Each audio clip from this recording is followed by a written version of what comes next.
Facebook has announced a new plan to restrict live streaming exactly 2 months after the Christchurch massacre was broadcast on the platform. The company says they will ban users who post content that violates their, quote, dangerous individuals policy for a limited time. The length of the ban is not clear. Those users would also be banned from creating ads. This follows a call for reform from New Zealand Prime Minister Jacinda Ardern. She and French President Emmanuel Macron are leading a hate speech summit. This week, Facebook CEO Mark Zuckerberg is not in attendance, though. However, Twitter CEO Jack Dorsey is there, along with Google's chief legal officer. So joining us now is CBSN contributor and editor-in-chief for Wired magazine, Nick Thompson. All right, so Nick, let us start with this new policy. Explain exactly what it is and what are the chances that it will be effective? Well, the policy works like this. If somebody violates one of Facebook's community standards, any one of its standards, they post a picture supporting terrorist content, they post nudity, and they're flagged for that, there usually is a multi-strike policy before there are real penalties. But there's going to be a new category put in where there's a one-strike policy for live video. So if you do something bad on the platform, you can no longer live stream. You can post other pictures, you can do other things. You still have a 3-strike policy or a multi-strike policy elsewhere. But for live streaming, which is what happened with the Christchurch shooting, and what is the worst possible thing that could happen on Facebook, someone filming themselves as they commit a crime or a massacre and getting some kind of pleasure out of it, Facebook is trying to prevent that. Now, the issue here, of course, is that there are trade-offs, right? If you have stricter, faster penalties, there will be more false positives. There will be people who want to live stream their, informative conversations with their friends who are banned because they posted something that was misinterpreted as nudity. But Facebook's hope is that the false positives will be relatively small and that perhaps the psychopaths who live stream their horrible things they do will be stopped. Well, the first thing I thought of when I heard about this new policy is, but would this have stopped the Christchurch shooter from live streaming? I don't know what he streamed before this, but it occurred to me that presently he probably doesn't care that he's banned from live streaming on Facebook because he's sort of already streamed the most egregious thing you could ever do. Right.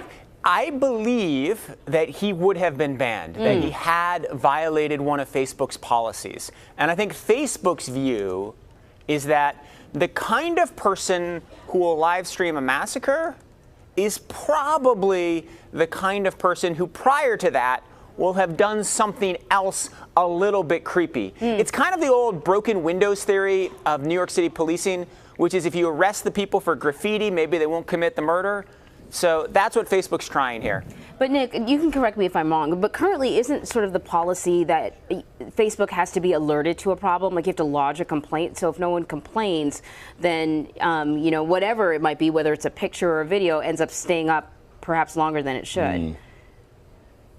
No, actually there are artificial intelligence systems that are trained fairly effectively, depending on the different category, at finding content that violates the rules. So if you post a picture that has some nudity in it, it will get taken down almost immediately by Facebook, by AI systems, not by people. There's some categories of content that are much harder, like hate speech, because it's really hard to define what is hate speech because language is so complicated. Those are primarily flagged by people, not by AI systems. But I believe that the way Facebook's new rule will work is that anything that's been flagged as a content violation, whether by an AI system or by a human, will count as a strike, and then the person who posted that content will be banned from live streaming. So, Nick, hasn't Facebook, though, said, you brought up artificial intelligence, hasn't Facebook said that they are struggling in some instances to catch some of these videos because their AI is just not good enough? Yeah, I mean, AI isn't perfect. Humans aren't perfect. There are a lot of hard problems in AI that Facebook has not solved.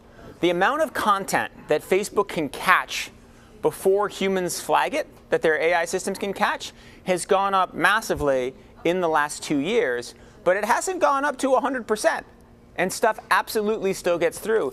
There are all kinds of hard problems in AI. It's hard, you think about just a human looking at an image, is this live streaming somebody entering a church? Is this live streaming somebody who's going to commit a massacre at a church? It's very hard to tell that kind of thing for an AI system or for a person. Yeah, of course. How can you tell the difference between somebody who's acting out a murder versus an actual murder taking place? So listen, we mentioned this summit with Prime Minister Ardern and Emmanuel Macron.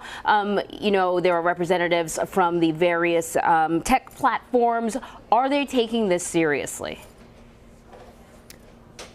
I think they are taking it seriously, and they're making a show of taking it seriously, and they're going to perform a certain act of taking it seriously.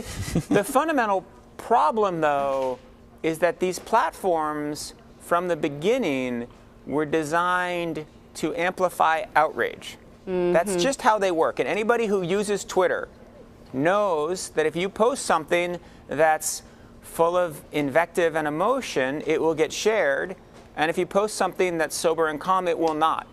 And so what's the problem is at their core, they incentivize bad behavior.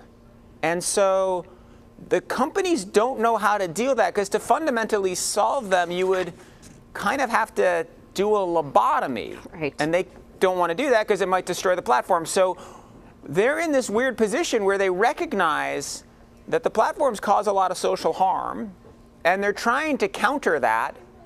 But really, if you wanted to eliminate the social harm done by the tech platforms, you would have to turn them inside out. So it's a tricky issue. Yeah, we're seeing a lot of policies that are reactive, but you're right, you'd sort of have to change the software DNA almost of how these companies work, the whole purpose of them. Nick Thompson, always great talking to you. So much fun to be here. Thanks, Anne-Marie. Thanks, Vlad.